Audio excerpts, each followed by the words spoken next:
घर की लड़ाइयाँ कितनी भी हो, लेकिन ये भी सच है कि किसी पर कोई आपत्ति हो तो अपना ही परिवार साथ देता है।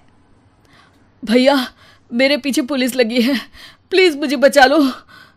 रवि और राज दो भाई, लेकिन दोनों में कभी नहीं पटी।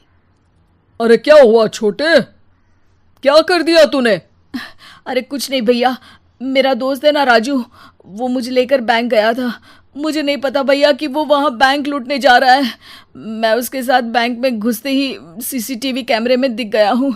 अब पुलिस मुझे ढूंढ रही है भैया, मुझे बचा लो। राज कुछ सोचता है, फिर कहता है, ओके, तुम यहीं रुको, मेरा एक दोस्त पुलिस में है, मैं बात करता हूँ। तभी वहाँ रवि की बीवी राज की बीवी के साथ आ जाती है। तुम लोगों के घर जब तक पुलिस का आना जाना है, बच्चों को यहीं छोड़ दो, उन पर असर ठीक नहीं पड़ेगा। तभी वहाँ पुलिस आ जाती है। चलो चलो, कौन है रवि, थाने चलो।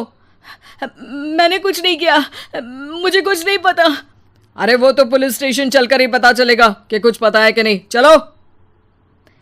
कहानी का फ्लैशबैक। भैया, मुझे मेरे मकान में हक चाहिए ही चाहिए। अरे लेकिन छोटे, अभी मेरे बच्चों पर काफ़ी खर्चा है, तेरी भाभी की भी तबीयत ठीक नहीं रहती, बजट बिल्कुल नहीं है कि मैं अलग होकर रहूं। देख लो भैया, 1 महीना है तुम्हारे पास, जल्दी से घर खाली कर दो। अरे कैसी बात कर रहे हैं भैया, मेरे शरीर में अभी इतनी हिम्मत भी नहीं कि घर को खाली करें। तो क्यों अपना पोषण बेचा भाभी? अरे तुम तो जानती हो, पिताजी की बीमारी के कारण उन्हें हमारी ज़रूरत थी, कैसे आते पैसे।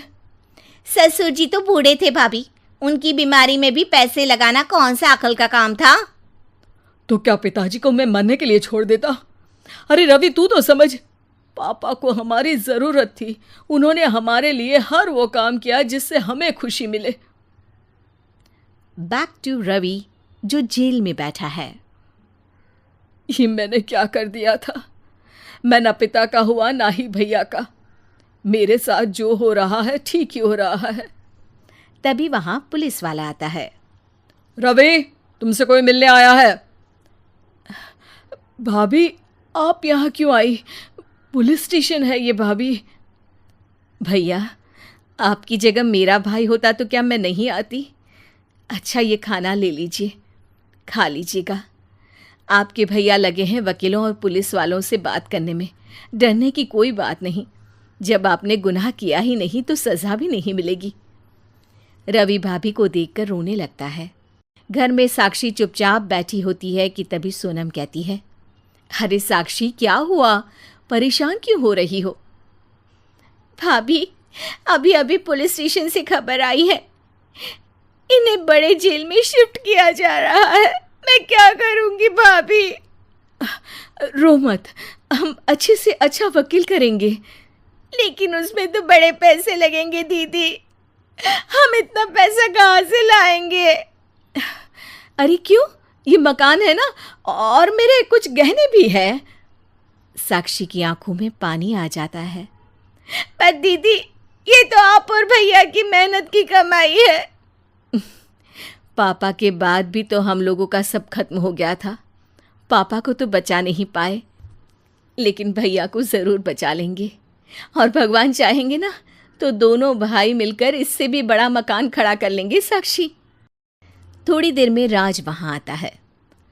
सोनम सही कह रही है साक्षी, पैसों की कमी के कारण किसी भी बेगुनाह को सज़ा नहीं मिलती।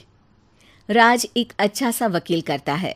सोनम और साक्षी बचाए पैसे और अपने गहनों को बेचकर रवि का केस लड़ते हैं और जल्द ही रवि जेल से बाहर आ जाता है।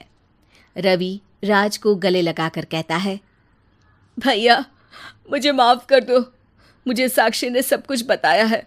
भैया, आपने मुझ पर विश्वास किया, मेरे लिए दिन रात मेहनत की, भाभी ने अपने गहने तक बेच दिए।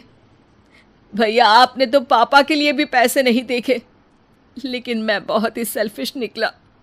भैया, एक आखिरी बार मुझे माफ़ कर दो, मैं शर्मिंदा हूँ।